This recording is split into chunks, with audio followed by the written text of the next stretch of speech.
concours direct d'admission élèves sous-officiers à l'école de l'armée de l'air, épreuve mathématique. Donc bonjour encore une fois.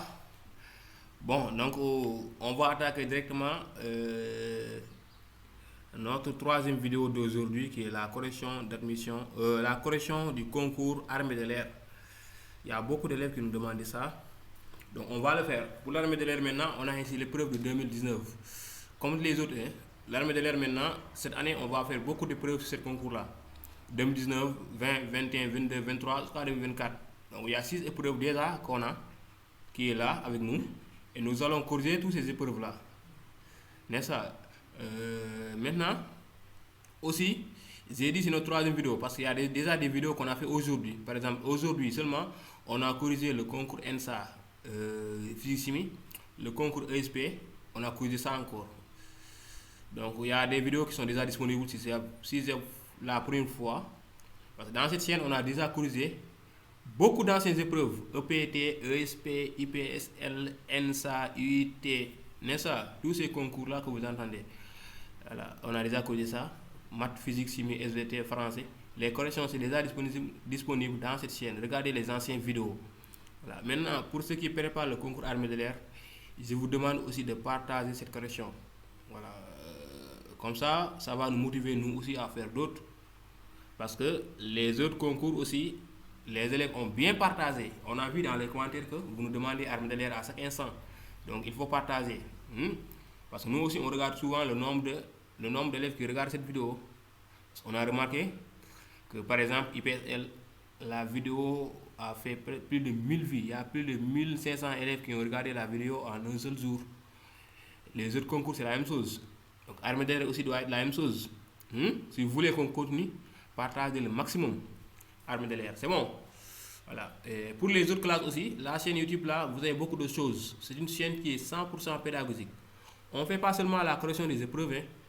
Donc on fait beaucoup de choses pour les élèves. Voilà. Donc on attaque directement la correction. Je répète aussi, pour avoir cette épreuve là, vous pouvez aller sur notre page Facebook. Notre page Facebook, Objectif Bac. Objectif Bac.sn. Je vais vous expliquer ça tout à l'heure. C'est là où on vous envoie les épreuves souvent.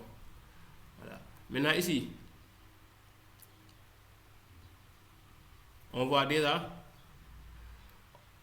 le premier exercice, on l'a ici. Hein? Qu'est-ce qu'on nous demande? On clique directement maintenant. Je vais avancer pour avoir le premier exercice. Il sera ici. Voilà, c'est bon maintenant. Coefficient 4, durée 4 heures. Donc on enchaîne directement. Et pour le premier exercice maintenant, c'est là devant vous, vous pouvez lire et capturer. Donc on enchaîne directement. On dit résoudre l'équation trigonométrique cos x plus racine carrée de 3x égale 0. Voilà, donc je vais faire ça ici. Hein. Dans cette page, qu'est-ce qu'on demande de résoudre? L'équation trigonométrique.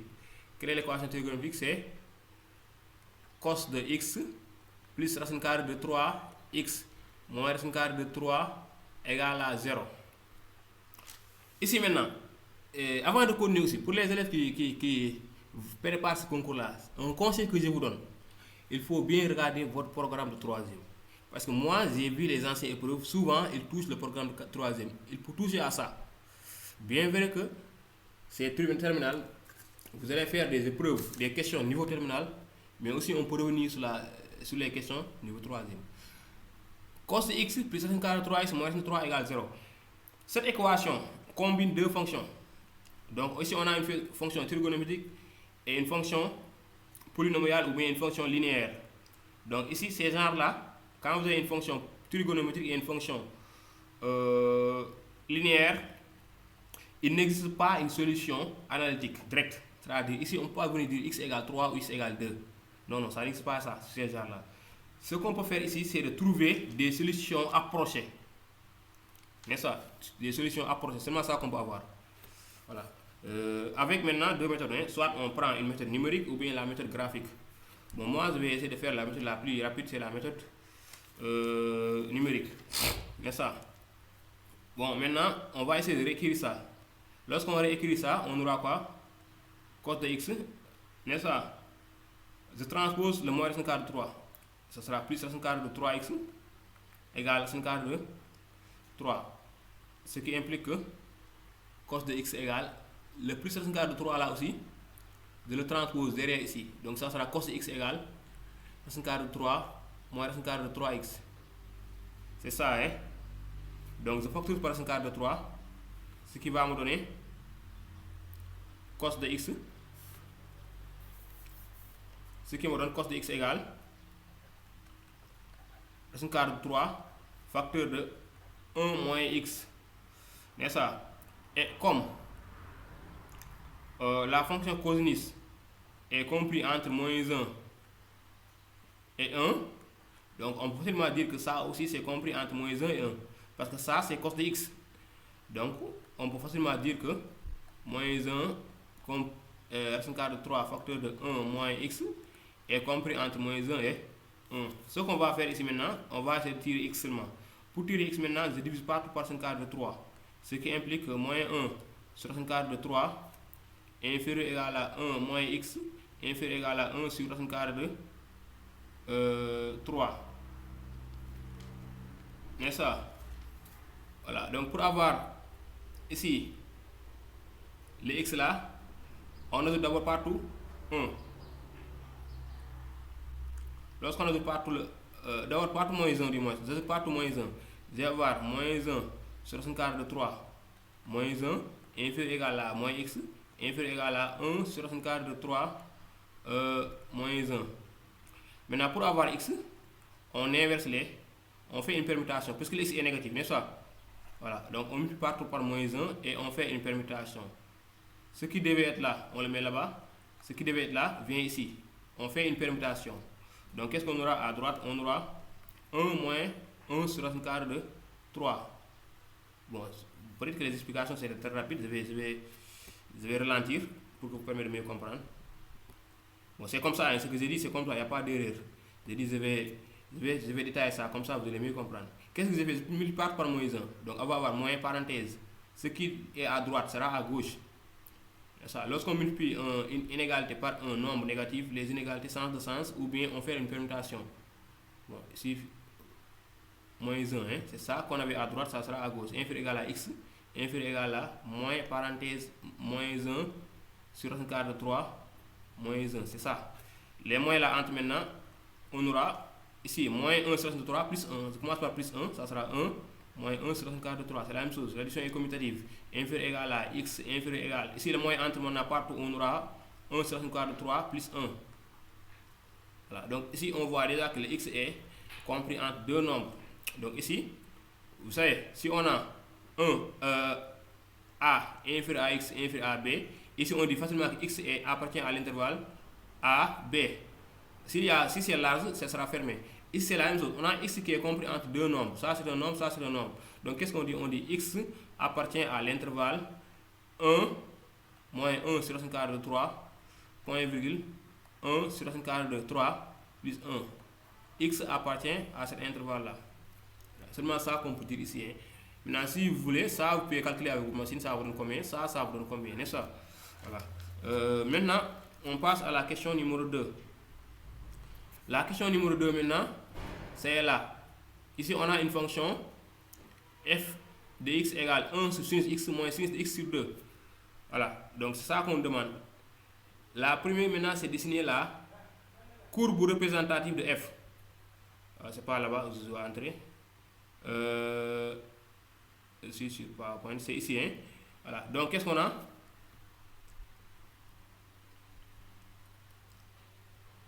On a la fonction f de x.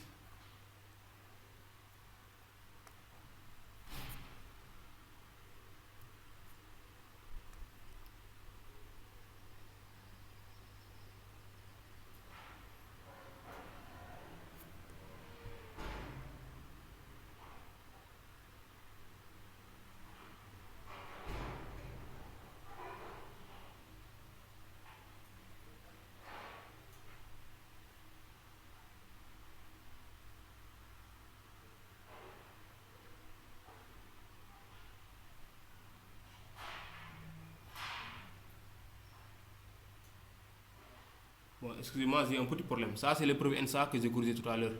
Donc, j'ai pas besoin de ça ici. Hein. Donc, j'ai un petit souci avec mon. Donc, j'ai un petit problème. Ça, c'est l'épreuve ENSA. J'ai déjà corrigé ça tout à l'heure. Donc, moi, je dois revenir sur cette épreuve-là. C'est ça que je veux corriger. Hein? Donc, qu'est-ce que ça me fait là? Donc, ça, c'est l'épreuve ENSA. Bon, j'ai pas besoin de l'épreuve ENSA. Ce que je veux, moi, c'est pas ça. Ce que je veux, c'est pas ça. Hein. Donc, attendez un peu. Hein. Pour les élèves qui veulent, sont intéressés par ce concours, vous avez quelque chose. Hein. Voilà. Bon.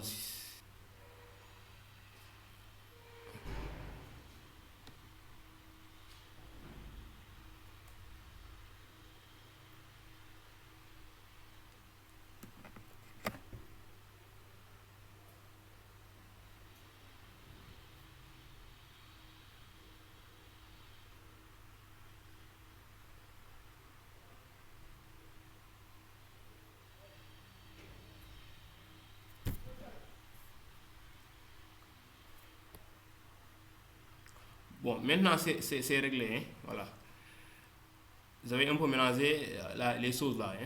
Donc, ce que vous voyez tout à l'heure, c'est l'épreuve ENSA. J'ai déjà corrigé ça. Donc, ils ont connu avec armée de l'air. Armée de l'air, qu'est-ce qu'on nous dit? On avait F égale 1 sinus de x moins sinus de x sur 2.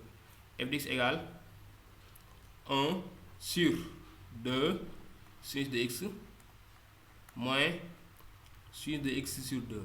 Bon, comme je le dis souvent aussi, pour les élèves qui préparent ce concours, même tous les autres concours, si vous me suivez, dans toutes mes vidéos, je vous donne ce conseil-là.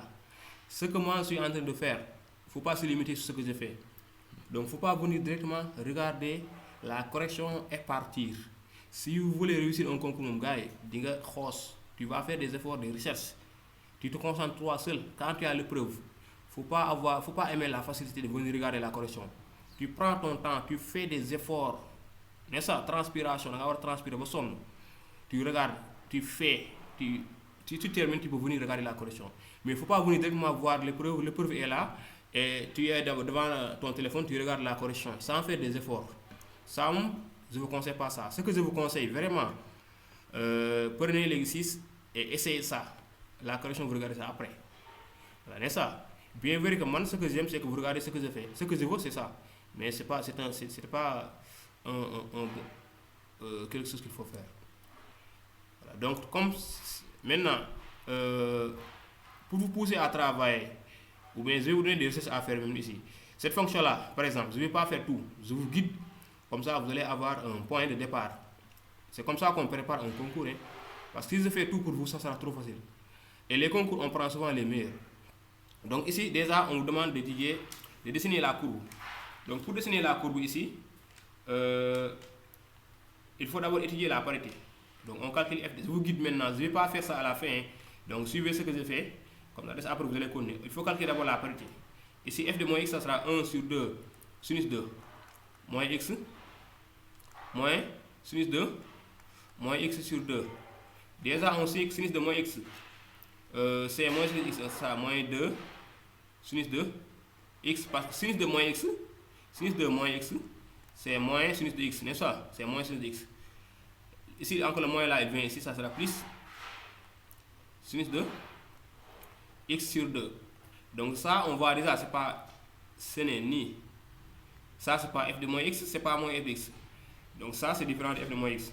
Donc ici, la fonction n'est pas paire, n'est pas impaire. F n'est ni paire, ni impaire. Non. Donc la fonction n'est ni paire, ni impaire. Donc, pour étudier une fonction trigonométrique, c'est la partie qu'il faut étudier d'abord. Ensuite, la périodicité. La périodicité. Est-ce que f est période de période combien? Maintenant ici, on sait que sinus de x est période de période 2π. Et sinus de x sur 2 est périodique. De période combien? De période combien? Bon, pour avoir ici 2π, on met 4. Quand on met 4 sur 2 égale 2. Donc de période 4π. Et période ici de période 4π, si on peut le dire ça. N'est-ce pas? Donc quelle est la conclusion qu'on peut tirer?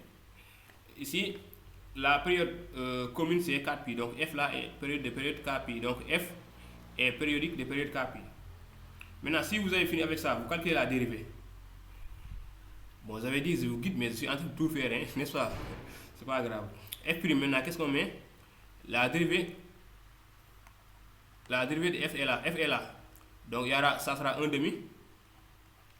Dérivée de sinus, c'est cos de x. Moins. Dérivée de sinus ax, c'est a cos de ax. Donc, ici, on aura 1 demi. Parce que le x là, c'est x fois 1 demi. Fois cos de x sur 2. Ça, la dérivée. Parce que dérivée de sinus de ax, ça sera a cos de ax. Ici, notre cas, le a, c'est 1 demi. Parce que x sur 2, ça, c'est 1 demi fois x. C'est la même chose. Donc, ici, je factorise par 1 demi. Hein. Ça sera 1 demi facteur de cos de x. Oui, ça sera 1 demi facteur de cos de x moins cos de x sur 2. Ça, la dérivée. Hein. Maintenant, pour le signe de la dérivée, je ne vais pas le faire, mais je vais vous guider seulement. Maintenant, ici, pour le signe de la dérivée, on peut essayer de trouver des points. Parce que ici, f' de x égale 0. Donc, f' de x égale 0. Si et seulement si, ce qui est dans la parenthèse est nul. C'est-à-dire, si cos de x égale cos de x sur 2. C'est-à-dire, cos de x moins cos de x sur 2 égale 0. On transpose, on obtient cos de x égale cos de x sur 2. Ce qui implique quoi maintenant? Ça, c'est une équation trigonométrique maintenant. Cos de a égale b. Cela implique quoi? Que a égale b plus 2kpi ou a égale moins b plus 2kpi. Donc ici, c'est x égale x sur 2 plus 2kpi ou x égale moins x sur 2 plus 2kpi. C'est comme ça qu'on résout les fonctions trigonométriques. Quand tu as cos de a égale cos de b, cela implique a égale b plus 2kpi ou a égale moins b plus 2kpi. Ça, la formule. Ici maintenant, qu'est-ce qu'on peut faire? Je vais essayer de chercher les valeurs de k. N'est-ce pas? D'abord, ici, f de x égale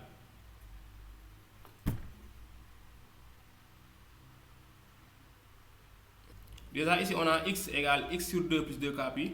Donc ici si je veux transpose le x là sur 2 ici, on va avoir x moins x sur 2. X moins x sur 2 c'est x sur 2, c'est la même chose. X moins x sur 2, ça c'est égal aussi à x sur 2. X sur 2 égale 2kpi. Ici, hein, ce qui donne x égale 4kpi. N'est-ce pas? Encore ici, on a x égale moins x sur 2 plus 2kpi. Quand je transpose le moins x sur 2, ici, ça sera x plus x sur 2. X plus x sur 2, c'est combien? X plus x sur 2. Ça sera quoi? X plus x sur 2. Bon, je vais le faire. X plus x sur 2. On aura 2x plus x, ça sera 3x sur 2. On aura 3x sur 2. Il reste égal 2kpi. 2kpi. Là-bas aussi, je tire le x, je vais avoir x égale 4kpi sur 3. Donc, f' est nul si x égale 4kpi ou x égale 4kpi sur 3. Donc, il y a les deux là qui annulent la fonction f'. Donc, f' de x égale 0 si x égale 4kpi ou bien x égale 4kpi sur 3. Maintenant, qu'est-ce que vous allez faire? Ici, vous allez prendre des valeurs de k, par exemple. K appartient à z. Maintenant, si k égale 0, par exemple, on doit avoir quoi? X égale 0. Si k égale 0, on doit avoir x égale 0. Ici et ici. Si k égale 1, ici on va avoir x égale 4pi. Ici, si k égale 1, on va avoir x égale 4pi sur 3. Extra. Donc tout ça sont des valeurs qui annulent f'. N'est-ce pas? Arrivé là maintenant, si vous voulez, vous pouvez faire le tableau. Voilà. de variation sur le tableau, on se limite à 4 pi. Vous allez avoir f' de x, f de x, et ça, voilà. Non, puisque c'est la période c'est 4 pi, on peut se limiter sur l'intervalle 0, 4 pi. Voilà. Et ici maintenant, on place les valeurs qui l'annulent. Donc la première valeur que nous avons, on a 0, j'ai mis 0. Ensuite, on met 4 pi sur 3. N'est-ce pas? On met 4 pi. Maintenant, arrivé là, qu'est-ce qu'il faut faire? Vous allez prendre ici un élément qui est là. Par exemple, pi est ici. Vous calculez f de pi. Non, attendez, j'ai mal fait ça. Hein. Donc ici, on met... Pour le tableau de variation, je me suis trompé un peu. Donc c'est pas ça, ça c'est x, c'est la place de x. Hein. Voilà. Donc je descends un peu. Ici c'est la place de x qu'on met. Ici maintenant c'est f', le signe de f'. Ensuite ici vous allez avoir f de x. Bon, je trace mal maintenant, hein, mais vous allez faire ça correctement. Voilà. Donc ça, ici maintenant vous prenez par exemple pi est là. Quand vous calculez f de pi, on voit déjà que c'est négatif. Entre 4 pi sur 3, 4 pi, vous prenez un élément qui est là-bas. Vous calculez son f et vous regardez le signe. Et vous mettez maintenant les chances. Si c'est f' est négatif, f est décroissant. Si f' est positif, f est croissante. C'est seulement ça. Hein. Voilà. Donc ça, vous pouvez coordonner ça quand même. Puisque c'est un concours, je vous donne ça comme un travail à faire. Faites des recherches. N'est-ce pas? Voilà. Maintenant, je continue la question 3. Pour la question 3 maintenant, dans le plan rapporté à un repère orthonormal, formez l'équation de la droite D passant par A orthogonale au vecteur n dans chacun des cas. Ici on donne Kn, An du moins. On a dit la droite passe par A et orthogonale, c'est-à-dire perpendiculaire à ce vecteur là. Ici on a donné A, n. Bon, n'est-ce pas? Donc moi je ne vais pas faire tous les cas. Hein. Donc il y a quelques cas qu'on a donné. N'est-ce pas? Donc je fais un seul cas et je vous explique comment on fait ça. Parce ici ils ont donné 4 cas. Mais tous les 4 cas c'est la même chose. À chaque instant on donne A, le vecteur n. A, le vecteur n. N'est-ce pas? Voilà. Donc si on fait un seul cas, ça suffit. Donc nous on va faire un seul cas. Maintenant, on nous demande de donner l'équation de la droite A passant par A. Le premier A qu'on a donné c'est A de coordonnées 1, 2. Et ici c'est 2. Et orthogonal à n. Le vecteur n aussi on a donné ses coordonnées. Passant par A et orthogonal à n. Moins 3,2. Bon, ça aussi, ce que je vous disais tout à l'heure, j'avais dit le programme de troisième. Vous voyez que ça c'est troisième, 100%. Parce que ici, par exemple, pour donner l'équation d'une droite, bon, je vais essayer de vous aider aussi encore. Donc, on laisse ça pour l'instant, je fais un petit rappel. Par exemple, si on a, il faut dire soit M de coordonnées X, Y, hein, qui appartient à la droite D. Donc si M appartient à la droite D, ce qui signifie quoi? Que AM sera aussi perpendiculaire à N vecteur. Parce qu'on a dit la droite D passe par A et perpendiculaire à N. Donc c'est comme ça qu'on a l'équation d'une droite. Hein. Maintenant, si deux vecteurs sont perpendiculaires, cela signifie quoi?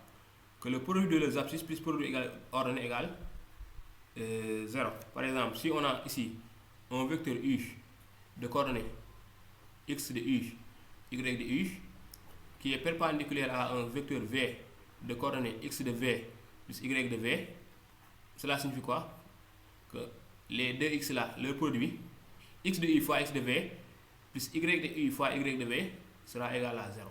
Ça, c'est en troisième, mais je vous rappelle ça. Donc ici, qu'est-ce que sera le coordonnée de AM? AM aura pour coordonnée x de M, c'est x moins x de A. Ensuite, y de M moins y de A. C'est comme ça qu'on calcule les coordonnées de AM. Hein? N'est-ce pas? N, on a déjà les coordonnées. Et N aussi, je donne les coordonnées. Je dis, ce qui est en haut, c'est NX, NY. NX, déjà, on connaissait, moins 3. NY, c'est 2. Mais je reste comme ça pour vous permettre de mieux comprendre. Maintenant, les deux là sont perpendiculaires. AM, perpendiculaire à N. Cela signifie quoi? Comme je l'ai dit là-bas. Les deux là sont perpendiculaires. Ce qui signifie que le x de ça fois le x de n c'est-à-dire x moins x de a fois x de n. X de n maintenant c'est combien? Le x de n là c'est combien? C'est moins 3, donc fois moins 3 plus les y aussi, y moins y de a fois y de n, c'est 4. C'est combien? Y de n c'est combien? N, le premier n c'est quoi? 3, 4. Non, ici c'est 4. Hein. Donc, ils ont dit 4. Sur le premier n qu'ils ont donné, c'est moins 3, 4. Donc, fois 4. N'est-ce pas? Égale 0. C'est fini. C'est fini. Les autres, c'est la même chose. À chaque instant, on donne A, on donne N. C'est la même chose. Ce qui change, c'est seulement les coordonnées. C'est la même chose. Hein? Ici, on développe maintenant. Lorsqu'on développe, qu'est-ce qu'on aura? On aura ici moins 3x. Moins x de A.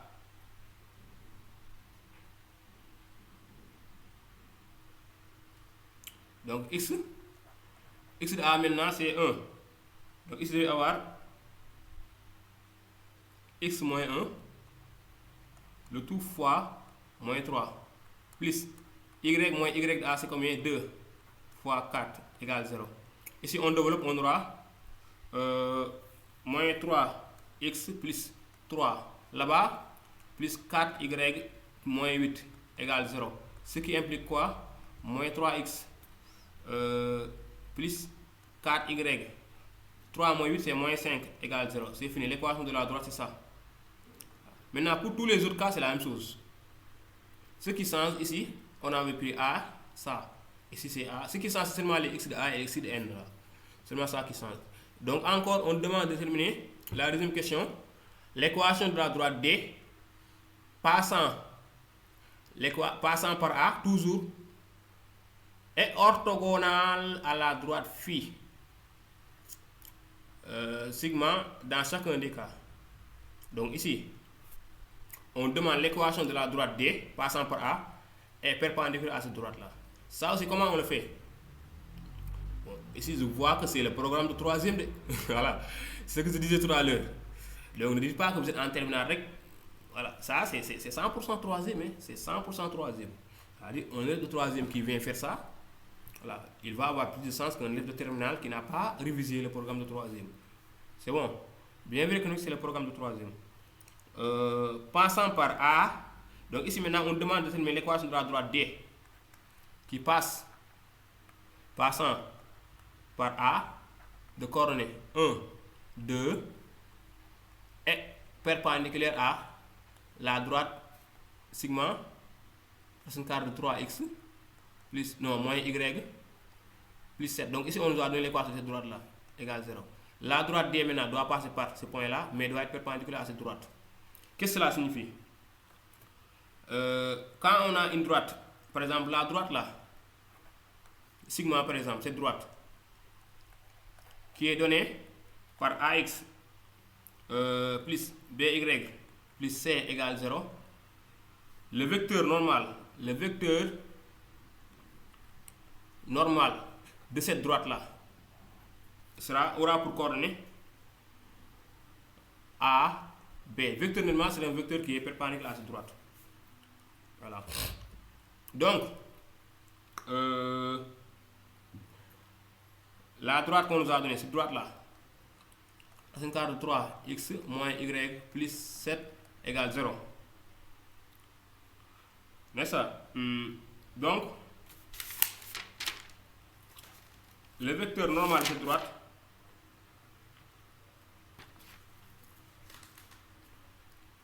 aura pour coordonnée, ici il faut chercher le vecteur normal de cette droite. Le vecteur normal de cette droite-là, je peux appeler ça n, aura pour coordonnée, quelles sont les coordonnées du vecteur normal? AB, le A c'est le nombre qui avait x, c'est-à-dire 3. Le B c'est le nombre qui avait y, c'est-à-dire moins 1. Voilà, n'est-ce pas? Ensuite, il faut dire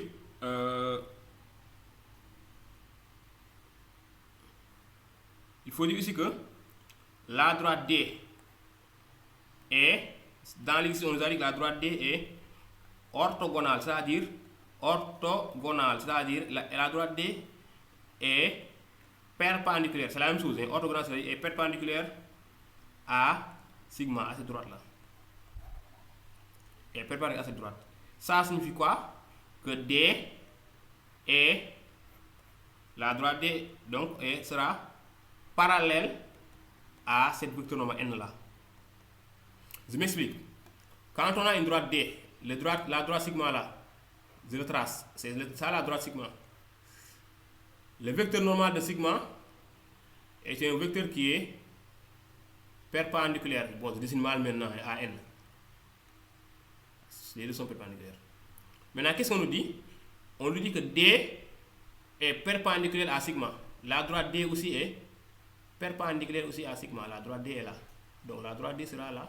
Donc ici, qu'est-ce qu'on voit? On voit que la droite D est parallèle à ce vecteur-là. Donc la droite D et le vecteur normal de la droite sigma sont parallèles. C'est-à-dire, donc ici, s'ils sont parallèles, c'est la condition de collinéarité qu'on utilise. Donc ici, on va dire quoi? Les deux sont parallèles. Donc si tu as M qui appartient à D, alors AM, comme tout à l'heure on avait AM qui était perpendiculaire à D, ici on a AM qui sera parallèle à U. Voilà. Donc si M est un point de D, parce qu'ici on a dit A, la droite D passe par A, donc A est sur la droite. Maintenant si on a ici encore un autre point M qui est sur la droite, alors AM sera aussi parallèle à N. Si c'est parallèle, on dira que les deux vecteurs sont collinaires. Donc AM sera collinaire à la vecteur normale N.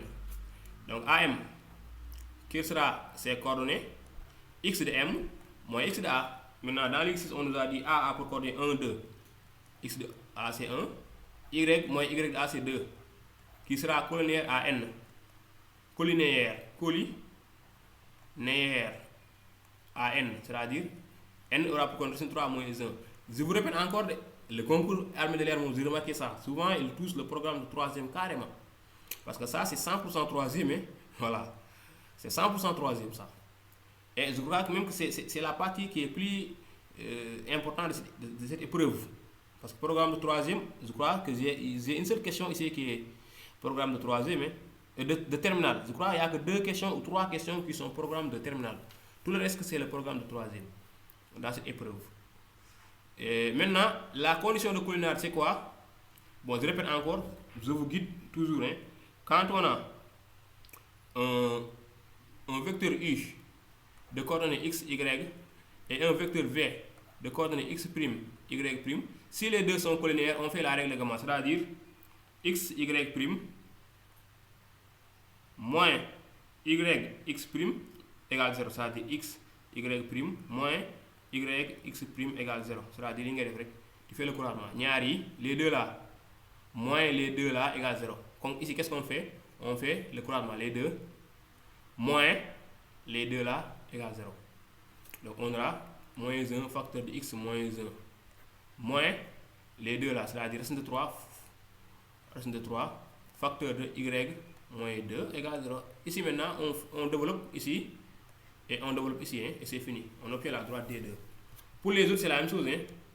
Voilà, donc il faut aller regarder votre programme de 3e, un conseil que je vous donne. Maintenant, on continue, l'exercice continue. L'exercice continue.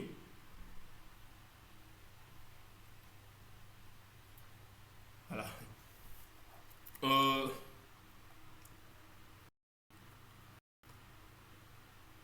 Maintenant, voilà, c'est ça qu'on avait fait. Bon, tous les deux, c'est la même chose. Chaque jour, il donne un point A et une droite d'L. Donc, c'est la même chose.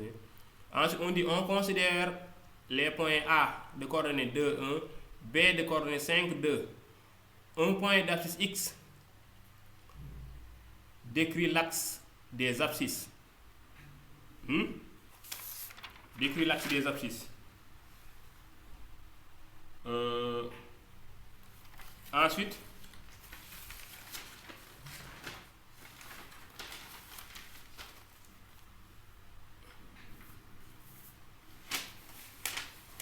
qu'est-ce qu'on dit? Détermine X pour que les points A, M, B, M soient alignés.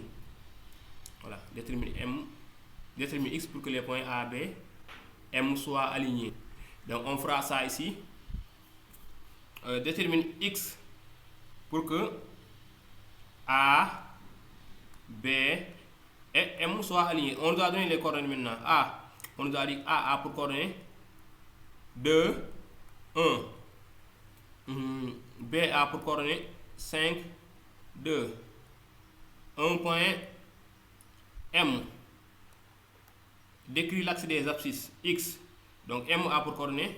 M est sur l'axe des abscisses, c'est-à-dire X, 0. Ça. Maintenant, les points sont alignés.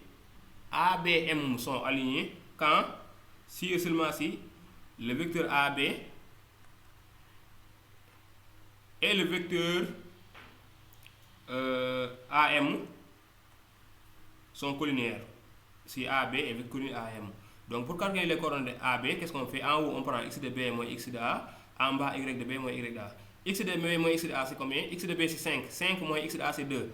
Ce qui donne 3. Y de B, c'est 2 moins Y de A, 1, ce qui donne 1. AM, quelles sont les coordonnées de AM? Ça sera X moins X de A, Y moins Y de A. Les deux là maintenant sont collinaires. Collinaires. Si les points sont alignés. Qu'est-ce qu'on met? J'explique tout à l'heure. Collinaire, c'est-à-dire les deux là moins les deux là égale 0. Donc qu'est-ce que cela signifie? Cela signifie qu'on doit mettre son collinaire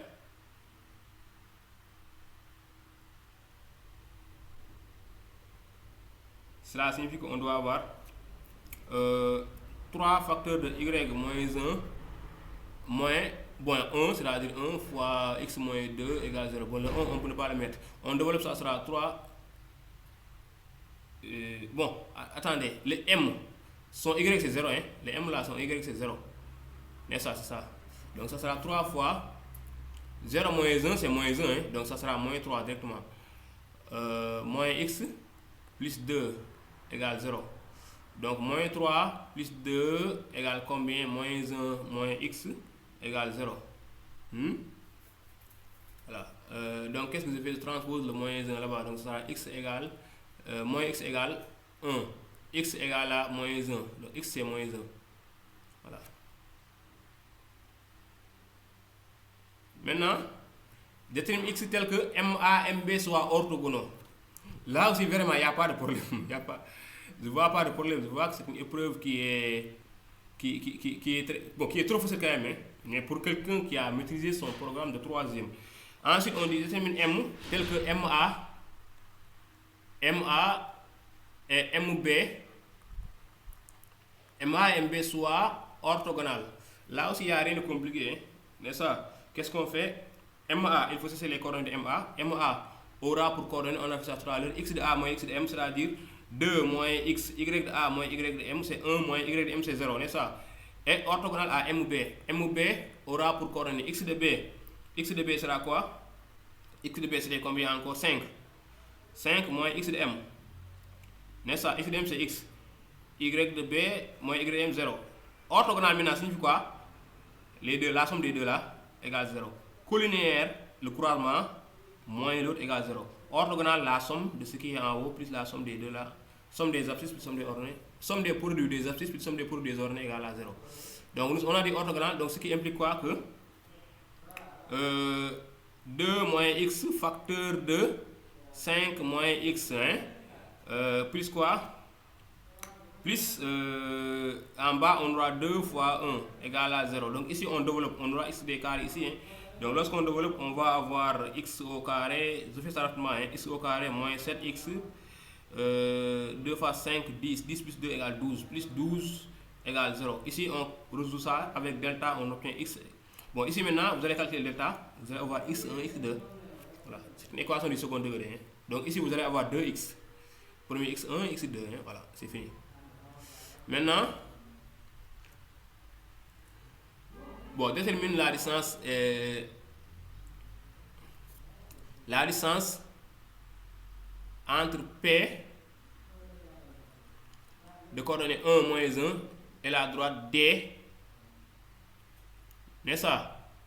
Voilà, d'abscisse A. Donc, non, ça, quand on écrit comme ça, c'est la droite D passant par A et portée par AB. que ça signifie. Et divisé par AB, quoi, c'est-à-dire comme vecteur AB. Donc ça aussi, on avait déjà fait ça. Hein. Voilà. On avait déjà cherché ça. Voilà. On avait déjà déterminé la droite D. Maintenant, on demande, maintenant je vous donne la formule. Pour chercher la distance entre un point et une droite. Par exemple, pour chercher la distance entre le point A de coordonnées x0, y0 et une droite D qui aura pour coordonnées AX plus BY plus C égale 0. Parce que tout à l'heure, on avait l'équation de la droite comme ça. On a aussi le point A. On doit donner les coordonnées. Donc, dans la formule. Donc, la distance, c'est quoi? Distance, on prend. En bas, vous allez revenir sur la droite. Vous remplacez le x par le x de A, c'est-à-dire AX0. Si le x de A c'est 1, vous allez avoir A fois 1 plus BY de 0 plus C. Vous calculez ça. Ce que vous obtenez, divisez ça par 5 carré de A au carré plus B au carré. Seulement ça qu'on fait. Hein. Maintenant, la droite, on avait déjà déterminé ça en haut. Donc quand tu remplaces le x par le x de P, ici ils ont dit P de coordonnées 1 moins 1. Bien ça. Voilà. Vous allez chercher l'équation de la droite, 1 moins 1, vous revenez sur la droite, vous remplacez le x par le x de P, y par le y de P, et vous calculez tout ça. Et en bas, vous divisez par 5 carré de A au carré plus B au carré. Dans la droite, A c'est le nombre qui est avec x, B c'est le nombre qui est avec y. Seulement ça. Hein. On continue maintenant.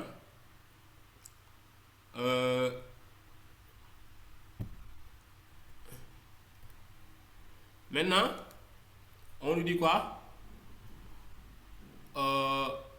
Soit dans le plan euclidien rapporté à un repère orthonormal, point là à 4 B. 500 M. Bon, excusez-moi. C'est parti. Je reviens encore agrandir. L'ensemble des points M du plan tel que M au carré moins MB au carré égale à 0. Bon, là, ça c'est terminalement. Maintenant, ici, on demande A, on a donné B. Donc, ce qu'il faut faire ici, aussi, c'est pas simple. Hein. C'est pas compliqué. Je vous explique. Ici, on nous a donné A. Les coordonnées de A, c'est quoi? 4, 1. Les coordonnées de B, c'est 0, 3. Voilà. On demande de déterminer l'ensemble des points tels que MA au carré moins MB au carré égale à 9. Qu'est-ce qu'on fait ici? Il faut calculer d'abord MA. Ici maintenant, ce que vous allez faire, c'est quoi? On va calculer la distance MA au carré. MA au carré. Ensuite, on va calculer MB au carré. Pour calculer MA au carré maintenant, il faut chercher quoi? Bon, MA au carré, c'est la même chose qu'AM au carré, n'est-ce pas? C'est la même chose. Donc, il faut chercher d'abord les coordonnées de AM, vecteur. Les coordonnées de AM maintenant sera x moins x de A c'est 4. Y moins y de A c'est 1. Ce qui signifie quoi? Que AM au carré, si vous allez avoir le carré, la distance, on prend directement l'abscisse au carré moins 4 au carré plus l'ordonnée y moins 1 au carré. Ça, c'est la définition. Hein. Donc, quand vous avez AM, vecteur qui a pour coordonnée x, y, AM seulement, la distance AM au carré, ce sera x au carré plus y au carré. N'est-ce pas? On va faire la même chose avec MB. Donc, MB au carré sera aussi égal à... on fait la même chose, ça sera quoi? On aura x de B, c'est combien? 0. Moins x de A. X de A, c'est x, donc ça sera x au carré directement. Hein. Plus y de B moins y de M, ça sera y moins 3 au carré. Bon, ici maintenant, je ne vais pas continuer, je vous guide seulement. Le reste maintenant, je vous demande de faire ça. Donc quand on prépare un concours, on doit faire des efforts. Voilà.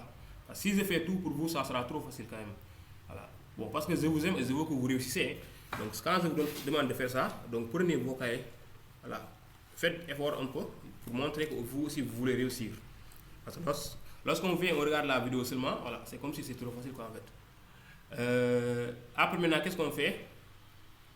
Je vais revenir sur ce qu'on me demande de faire. C'est ça. Donc je reviens là-bas. On a MA au carré moins MB au carré égale à 9. Maintenant, on a MA au carré qui est là, MB au carré qui est là. Donc, on remplace tous les deux. Donc, qu'est-ce qu'on aura? Bon, quand vous remplacez, vous allez avoir x moins 4 le tout au carré plus y moins 1 le tout au carré. Hein? C'est quoi? C'est moins parenthèse moins MB au carré, c'est tout ça. Hein? Donc, moins tout ça. Sera moins x au carré moins y moins 3 au carré. Donc, ça qu'il faut faire. Donc, quand vous faites ça, je crois ici vous allez avoir x au carré et moins x au carré. Donc, il y aura plus d'x au carré. Moins 4x. Bon, ça que vous allez faire. Hein. Voilà. Quand on fait comme ça, vous devez le faire x au carré, ça va partir. Moins, ça c'est a moins b tout au carré. Ça sera a au carré moins 2a plus b au carré. Donc, ce sera moins 8x. Bon, le reste, vous pouvez coordonner. Donc, il faut coordonner. Et vous allez regarder maintenant ce que vous avez. Voilà. Ce que vous avez, ça qu'il faut regarder seulement à la fin. Si vous avez une hyperbole, vous dites qu'on a une hyperbole. Si vous avez un cercle, vous dites qu'on a une équation d'un cercle. Vous regardez seulement l'équation que vous avez à la fin. Hein. Voilà.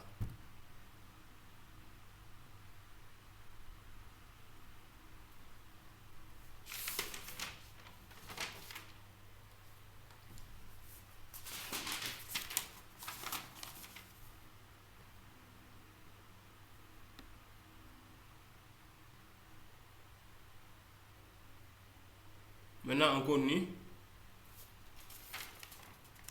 L'ensemble des points M, tels que MA plus MB égale 25. Ici encore, il faut savoir que l'ensemble des points tels que la somme des distances à deux points fixes, A et B par exemple ici, est constante. Comme notre cas, la somme des distances A et B est constante. Représente ce qu'on appelle une ellipse. Donc ici, l'ensemble sera une ellipse. Voilà. Ici,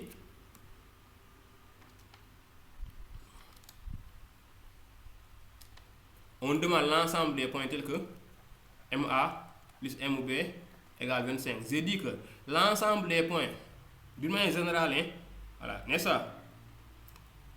L'ensemble des points M, d'une manière générale, l'ensemble des points M, tels que la somme des distances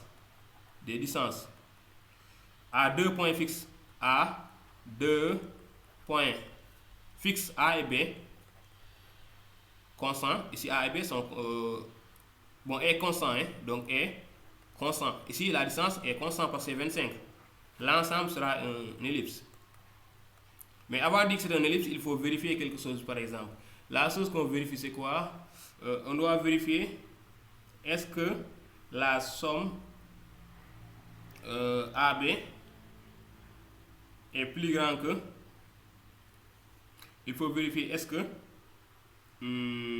ce qu'on nous a donné, par exemple, MA plus MB est plus grand que AB. C'est ça qu'il faut vérifier d'abord.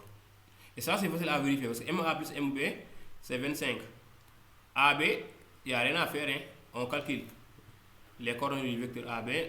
Bon, pour calculer AB, qu'est-ce qu'on fait? On aura AB, on sait que la distance AB, c'est grand racine carrée de quoi? X de B moins X de A. X de B, c'est combien? 4 moins X de A 0 au carré plus Y de B 1 moins 3 Y de A au carré. On fait ça, on aura racine carrée de 16 plus 4, c'est-à-dire racine carrée de 20, qui est égal à 4,47, qui est plus grand, n'est-ce pas? 20 est plus grand que 4,47, donc on a une ellipse. Voilà. Là aussi, c'est pas compliqué. Maintenant, j'étais où? On passe à la question 3. On considère dans le plan un cercle. On donne l'équation du cercle. Et à un point du plan. Voilà. À un point du plan. Et U. Un vecteur de coordonnées AB. Un vecteur normé, c'est-à-dire la longueur du vecteur c'est 1. Donne une représentation paramétrique de la droite D passant par A, porté par U. C'est ce que signifie ça. Passant par A et porté par U. C'est-à-dire le vecteur U.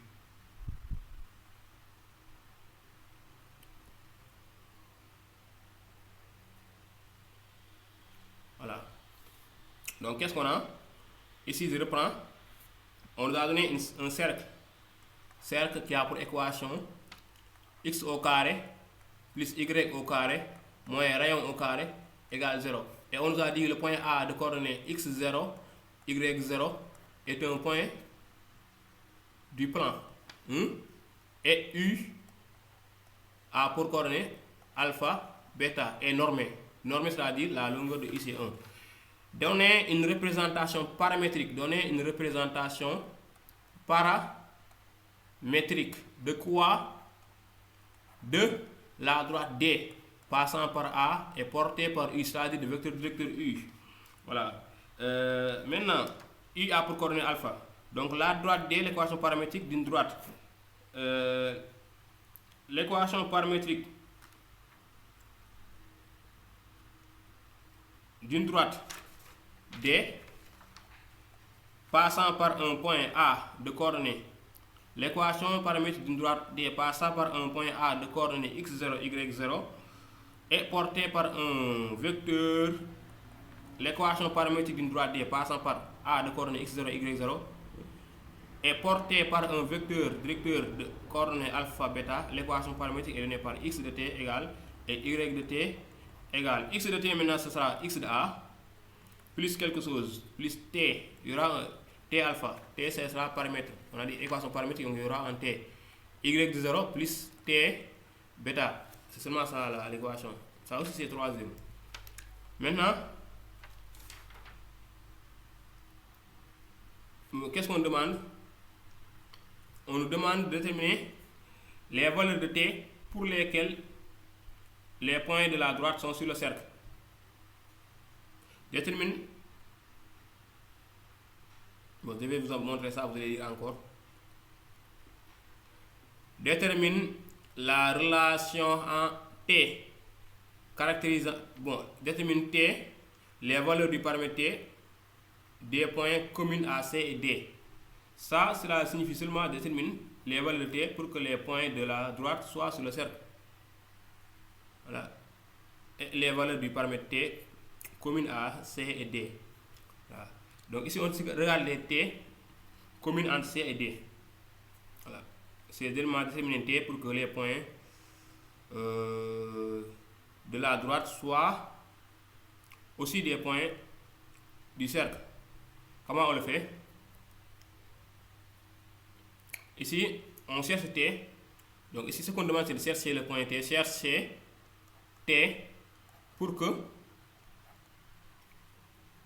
le point M, c'est-à-dire les points de la droite. Les points de la droite ont pour coordonnées, leur coordonnée axis c'est ça, y c'est ça, x plus t alpha, point virgule, c'est ça leur x.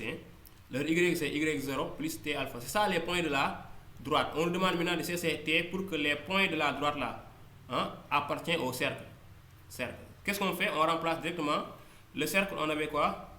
Sur le cercle, on avait x au carré plus y au carré moins r au carré égale à 0. On remplace les x du cercle par les x de m qui est tout ça. Les y du cercle par y de m qui est tout ça. Qu'est-ce qu'on aura? On aura x plus t alpha le tout au carré plus y0, x0, y0 plus t bêta le tout au carré moins r au carré égale 0. Bon, moi je transpose directement, je vais avoir égal à r au carré, c'est la même chose. Maintenant, qu'est-ce qu'on a? On va développer ici à gauche, à droite. Lorsqu'on développe à gauche, on aura ici a au carré plus 2a plus b au carré. Ça donne quoi? X au carré plus 2 fois x0 t alpha 2ab plus b au carré, c'est-à-dire t au carré alpha au carré. Je continue ici, j'ai plus d'espace. Plus, ici encore, ça sera a plus b le tout au carré. Y0 au carré plus 2 fois y0 t fois bêta plus t au carré bêta au carré qui sera égal à r au carré. C'est la même chose, n'est-ce pas? Maintenant on continue ici. Qu'est-ce qu'on peut faire? On peut factoriser par un t au carré. Donc quand je factorise par t au carré, les éléments qui ont t au carré, il y a ça qui a t au carré et ça qui a t au carré. Donc ça sera t au carré facteur alpha au carré plus bêta au carré. Qu'est-ce qui reste? Plus 2t. Ici j'ai 2t, ici j'ai 2t. Je factorise, ça sera 2t facteur de 2t facteur de quoi? 2x0 alpha plus 2y0 bêta. N'est-ce pas? Qu'est-ce qui reste maintenant? J'ajoute ce qui reste, ça va rester ça que j'ai pas encore touché, x0 au carré plus y0 au carré. Ça qui reste. Plus x0 au carré plus y0 au carré. Normalement, je dois mettre égal r au carré. Mais le r au carré, je ramène ça. Ça sera moins r au carré égale 0. N'est-ce pas? Donc, on a une équation qui est comme ça. Maintenant, pour que A, je vais descendre ici, pour que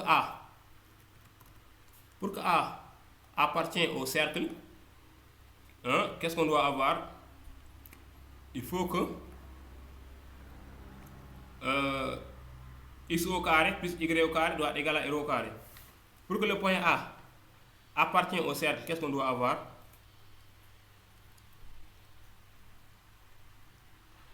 Il faut que x0 au carré plus y de A au carré, n'est-ce pas? Moins r au carré doit être égal à 0. Parce que l'équation du cercle, c'est x au carré plus y au carré moins r au carré égale 0. Si A appartient au cercle, alors le x de A, qui est x0 au carré, plus le y de A, qui est y0 au carré, moins r au carré doit être égal à 0. Donc, pour que, ou bien si A appartient au cercle, ou bien pour que, c'est ça la question, on demande pour que A appartient au cercle. Pour que A appartient au cercle, x0 au carré plus y0 au carré moins r au carré doit être égal à 0. Autrement dit, ça doit être égal à 0. Donc, qu'est-ce qui reste? Il reste t au carré facteur de alpha au carré plus bêta au carré plus 2t facteur de 2x0 alpha du moins plus 2y. Quand je factorise par 2, je me suis trompé ici. Hein? Regardez bien. Ici, j'ai dit je factorise par 2. Donc ici, quand je prends le 2, il n'y aura plus de 2 ici. C'est le 2 que j'ai factorisé. Ici encore, il n'y aura plus de 2. Hein? N'est-ce pas? Donc j'ai fait une erreur là-bas que je vais continuer ici. N'est-ce pas? Voilà. Voilà, c'est comme ça. Il n'y a pas de 2 là-bas. Parce que le 2, c'est le 2 qui est devant. Hein? Voilà. Plus y0. Bon, c'est la fatigue. Hein? Voilà, parce que c'est la troisième épreuve que je corrige pour aujourd'hui. Voilà, il faut me comprendre. N'est-ce pas? Parce que j'ai déjà corrigé beaucoup d'épreuves aujourd'hui. Je viens comme ça à terminer avec l'épreuve de ENSA. Physique et chimie, tous les deux.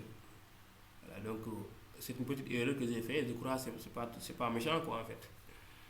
Voilà, donc ça égale à 0. Voilà, maintenant qu'est-ce qu'on peut faire ici?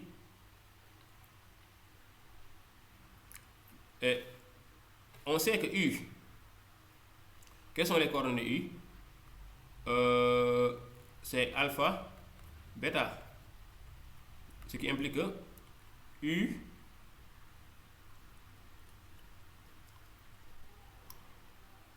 U au carré sera égal aussi à alpha au carré plus bêta au carré. Ça, j'ai expliqué ça tout à l'heure.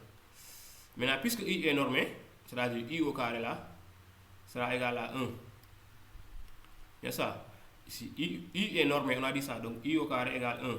Ce qui veut dire que tout ça, c'est 1. Tout ça, alpha au carré plus bêta au carré, c'est là. Donc, c'est 1. Donc, qu'est-ce qui va rester? Il va rester seulement t au carré. Parce que t au carré fois 1, ça sera t au carré. Plus 2 fois t facteur de x0 alpha plus y0 bêta égale à 0. N'est-ce pas? Maintenant, je vais factoriser de nouveau par t. Je vais avoir t facteur de t plus 2 facteur de x0 alpha plus y0 bêta égale à 0. Ce qui donne t égale 0 ou t plus 2. On a un produit, ça égale 0 ou bien tout ça égale 0. Tout ça c'est t plus 2 facteur de x0 alpha plus y0 bêta égale 0. On implie. Donc ici on a déjà t égale 0. Il n'y a plus de problème. On tourne ici. T égale, je transpose moins 2 facteur de x0 alpha plus y0 bêta. Voilà, c'est ça les deux t. Donc t égale 0 ou t égale ça. Et c'est fini. Donc il faut vous abonner, s'il vous plaît, et partager un moyen de nous soutenir. Voilà. Abonnez, partagez.